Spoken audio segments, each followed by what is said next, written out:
Bonjour à tous, bonjour les développeurs, bonjour les développeuses, j'espère que vous allez bien. Bienvenue sur l'épisode 3 de mon vlog pour l'apprentissage du langage Java, déjà le troisième. Si je vous résume, le premier, donc on avait vu comment configurer notre poste de travail avec le JDK Java et la création de notre premier projet avec un Hello World. Dans le deuxième épisode, donc on avait traité comment ça marche les variables? Les variables, ça va nous permettre de stocker de l'information. On avait vu que ces variables, elles pouvaient avoir, et elles avaient un type particulier. Donc on avait vu les principales, une chaîne de caractères, un entier, un booléen, voilà. Et donc aujourd'hui, on va voir, quelque chose d'important, c'est les tableaux en Java. Et n'hésitez pas à réagir en commentaire. Si, vous voyez que je fais mal les choses ou, que vous voulez qu'on rectifie les choses, ben, n'hésitez pas à le dire en commentaire et j'essaierai d'appliquer vos conseils. Pour déclarer un tableau, de la même manière qu'on déclarait, des variables, on va utiliser le mot-clé par rapport au type, de notre tableau. Donc là, je veux faire un tableau qui contient des int, donc des entiers. Crochet ouvrant, crochet fermant et ensuite, je vais mettre, le nom de mon tableau. Donc par exemple, on va me dire, mes notes. Et elle est comme ça. Ensuite, il va falloir, affecter en mémoire ce tableau. Donc mes notes est égal à new int et donc là, on dit combien on v int et donc là, on dit, qu'on veut qu'il y ait 10 éléments. Ce qu'il faut savoir aussi, c'est qu'un tableau, on va l'accéder par un index, par rapport à la position et pour accéder à ce tableau par cet index, le premier élément, ça sera toujours, l'index 0.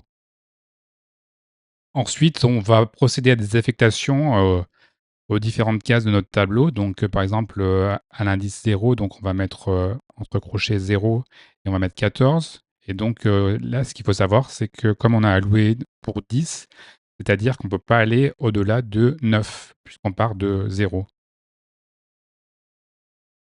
Ensuite, je fais, un affichage, des différents éléments de notre tableau, de l'index 0 à 9. Donc j'écris les lignes une par une et on voit que ça m'affiche, de la même manière qu'on faisait l'affichage pour les variables, ce que ça contient à l'indice 0, 1 jusqu'à 9. On peut aussi déclarer un tableau de chaîne de caractères. Donc là, j'ai déclaré un tableau de planètes qui en contient 4 puisqu'on va jusqu'à 3 et on débute à 0. Et donc j'affecte les différents, donc 0, 1, 2, 3. On peut aussi, avec cette syntaxe, directement utiliser un tableau et lui affecter différentes valeurs. Égal plus entre accolade et on met les différents éléments du tableau. Aussi, on va avoir la possibilité de déclarer des tableaux à deux dimensions de cette façon.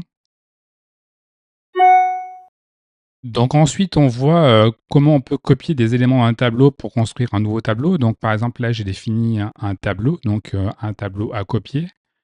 Je définis des cafés et je veux faire un nouveau tableau, copie tout. Et je vais utiliser la méthode copy of range dans Java util array. Et je veux copier à partir de ce tableau. Et on lui dit qu'on veut copier de 2 à 9. Et il va faire le taf. Et on voit qu'à la fin, il a copié les 7 éléments.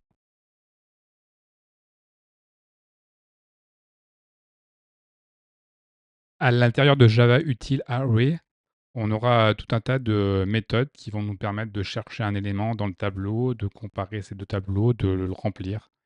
Voilà, ça va contenir tout un tas de méthodes qui vont permettre de gérer les tableaux. Voilà, on a terminé pour ce chapitre dans ce vlog consacré au tableau. On a vu comment déclarer un tableau, comment accéder aux différents éléments, comment affecter une valeur à ce tableau et comment afficher. Voilà, si vous avez des questions, n'hésitez pas en commentaire. Si vous souhaitez continuer à apprendre avec moi le langage Java, ben, je vous invite, à vous abonner à ma chaîne et je vous dis à très vite.